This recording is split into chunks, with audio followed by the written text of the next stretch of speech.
Agora, Sônia e Eduardo, como eu disse, não há registros, né, que possam comprovar que, desde da transição, né, dos coletores para os sedentários, né, que houvesse a participação da pessoa com deficiência, mas conforme o seu raciocínio, e a gente pode muito bem raciocinar junto, quando começaram as divisões de tarefas, porque havia o que fazia o cesto, havia o que separava as sementes, havia aquele que fazia as ferramentas, e isso não impede que uma pessoa com problema nas pernas, isso não impede que uma pessoa surda possa fazer um cesto.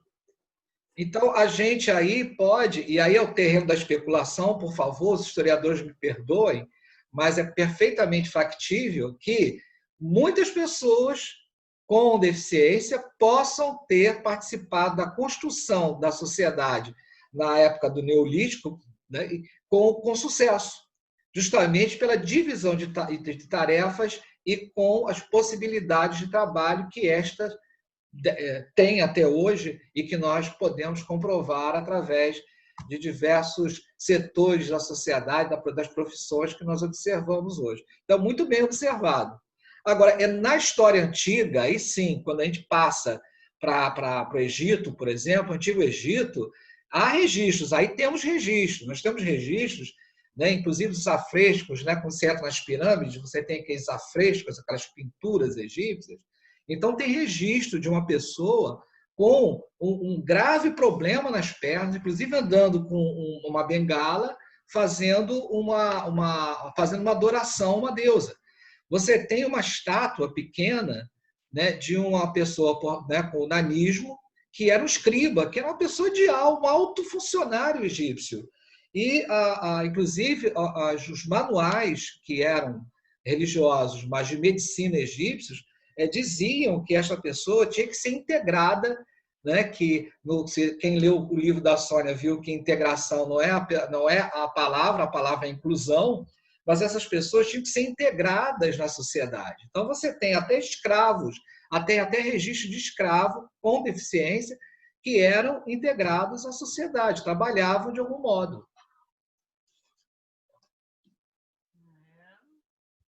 Ou seja, nós temos que sempre remontar que sempre houve uma continuidade, as coisas não foram acontecendo, não existiram saltos ao longo da história, não é, Sim. Henrique? Tudo foi em um crescente, veio vindo em um amadurecimento necessário. E dentro de uma visão, dentro de uma perspectiva espírita, este crescimento, assim, criado simples e ignorantes, não é?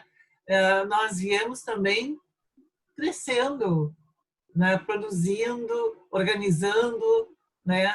Pela bondade de Deus, nós todos fomos vivendo nossos desafios, vivendo determinadas situações que nos levaram justamente a construir aprendizagens, construir entendimentos, construir uma série de significados que hoje atribuímos como muito importantes e que, se não tivessem acontecido, talvez nós fôssemos ainda bem mais frágeis do que ainda somos nos dias de hoje, não é? O que a gente pensa que é uma regressão, por exemplo, na Grécia, você tem o Platão, no livro A República, falando para que as pessoas com deficiência fossem colocadas em um lugar, né, específico, junto às pessoas inferiores. Né? O que dizer de Esparta? Esparta, uma sociedade voltada ao belicismo, então não havia espaço para ninguém que tivesse problemas físicos para que pudessem lutar com bravura. Agora, tem uma curiosidade da própria Grécia, né? Homero, todos conhecem, o poeta grego, que era cego. Né? Homero tem uma história muito interessante na Ilíada, que era o ferreiro Hefesto. O Hefesto ele é rejeitado pela mãe, né? A mãe dele era Hera, porque ele tinha as pernas atrofiadas. Mas o que acontece, Sônia? Aí que a gente fala deste olhar né, diferenciado. O Hefesto, ele dominava a metalurgia, né? Então, o que acontecia? Ele se destacava por ser um bom metalúrgico, por manusear bem, né, as peças de ferro. E, no final, ele consegue ter um lugar no Olimpo. Então, nós temos aí esse novo olhar. Né? E é na Grécia que começa a assistência. A assistência à pessoa com deficiência começa na Grécia. Né? As pessoas sofriam acidentes em Horus, os soldados que voltavam com graves ferimentos, né? Então, eles eram acolhidos já, um sistema assistencial muito no início, muito primitivo, mas já começa aí, como você falou, você tem os primórdios. Isso aí, gente, a história é antiga, isso aí tem 6.000 anos. Né? Quer dizer, a gente passou 99% da nossa história alijando, né? Colocando mesmo de lado. E logo no começo da Idade Antiga, quando a gente começa a nossa organização como sociedade, a gente já começa a acolher, de algum modo, ainda que de maneira primitiva. Né? Em Roma, né, as crianças deformadas eram afogadas, mas em contrapartida, você já tem o cristianismo nascente. Né? Os soldados eram acolhidos, mas você já tem o cristianismo nascente. Aí o que acontece? Os homens do caminho, como eram chamados, né, a igreja do caminho, já acolhiam a pessoa com deficiência. Então tem um novo olhar. Aí sim, Sônia, um novo olhar que você tanto chama atenção. No século V, já o finalzinho da Idade Antiga, né, desse período antigo da história, que é chamado, houve uma epidemia de sarampo imensa em Roma, muito, muito intensa. E todo mundo fugiu.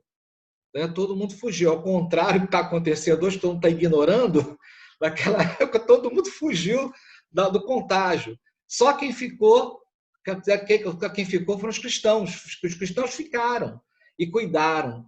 Né? O novo olhar sobre a pessoa doente.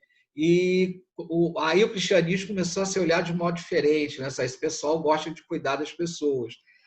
Então, o acolhimento, aí sim, o acolhimento começou a haver nesse período. As pessoas começaram a ter um olhar diferenciado à pessoa que tinha algum problema e, consequentemente, a pessoa com deficiência. Henrique, já que entramos no cristianismo, né, então vamos ao início dele com Jesus. Sim. Como era o olhar para o outro de Jesus em relação às pessoas que tinham alguma diferença, alguma deficiência? O olhar amoroso, o olhar sem julgamento. Jesus, ele tem uma nova abordagem. Primeiro, ele perguntava, né, o que você quer? E, em segundo lugar, né, ele fazia aquilo, não que a pessoa queria, aquilo que a pessoa precisava. E, com isso, você tem inclusão.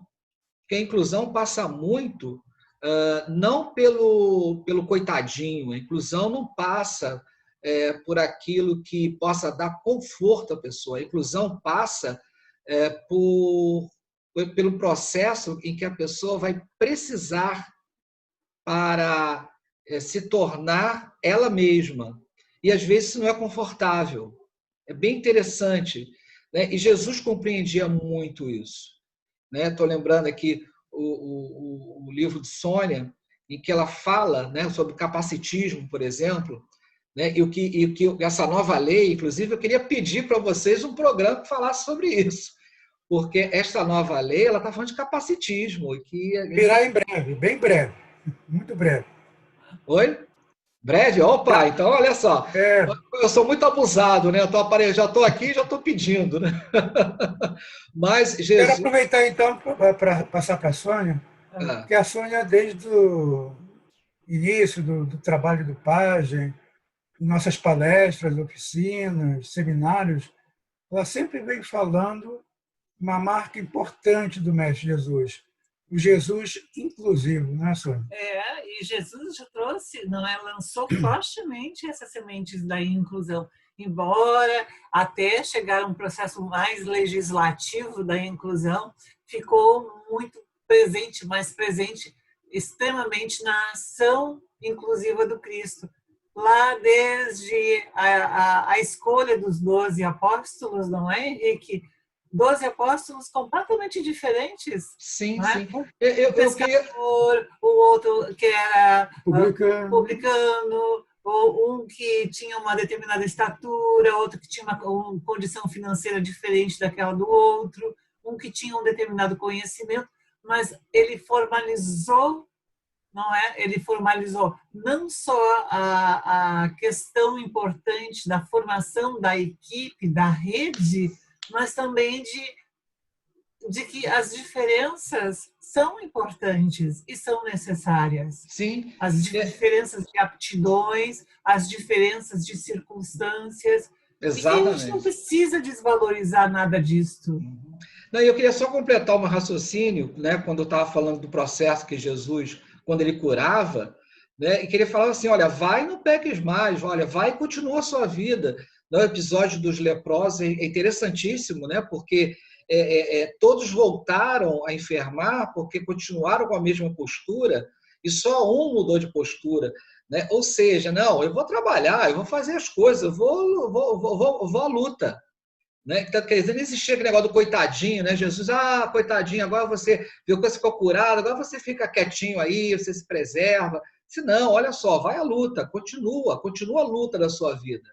Então, isso que é importante na postura de Jesus, quando o Dalton fez essa pergunta, como é que Jesus fazia isso? É o que nós precisamos para continuar a lutar, sem preconceito algum, sem capacitismo.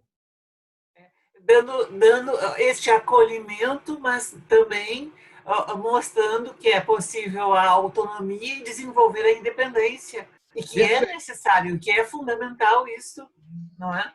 Tem um exemplo na história antiga, que é do Dídimo cego. Ele trabalhava na Universidade de Alexandria, da biblioteca que pegou fogo. Gente, até hoje, meu Deus do céu, eu não sei se eu presenciei aquilo, que até hoje me dói o coração quando eu falo sobre isso. Imagina que toda aquela sabedoria toda sendo queimada, né? Mas ele cria um alfabeto de madeira para contato, né, fazer leitura. Então, olha como a história ensina aqui todas as iniciativas que nós vamos ter. Agora, tem inclusive contemporâneo, né? O uso de peças. Na Idade Média já havia também a ideia de usar peças móveis para leitura, né, pelo tato. Mas você vê que na história antiga já há essa iniciativa. Então, nada vem de uma vez só. É uma construção. Né? A Sônia observou muito bem isso, Sônia. Você observou muito bem. Nós podemos dar um pulo histórico aí até o século XIX? Ou um pouco antes disso teve algum evento assim importante em relação às pessoas com deficiência? Nós tivemos convênios falando da importância da educação para todos, absolutamente todos, para mulheres, para crianças, para pessoas com deficiência, lá em 1500, ou antes, um pouco antes de 1500. Então, mas acredito que o Henrique poderá nos contar muito mais coisas, até talvez antes de 1400, 1500, não é? Bom, sim, você tem na Idade Média, né, que muitas pessoas acham que foi um período de trevas, né? Você tem muitas pessoas que a gente pode pensar até que seria assim uma forma de ridicularização, mas não. Muitas pessoas levavam para espetáculos artísticos pessoas com nanismo, corcundas. Então, a gente pode ver, de um lado, isso como uma representação ridicularista, mas eu vejo como, erradamente ainda, mas como integração. Né? As pessoas, pelo menos, não eram mais afogadas, as pessoas não eram colocadas, não, como na Grécia Antiga, em lugares de pessoas inferiores. As pessoas, de algum modo, estavam junto à sociedade. Então, eu vejo... Eliminadas, não é? eu vejo o copo meio cheio.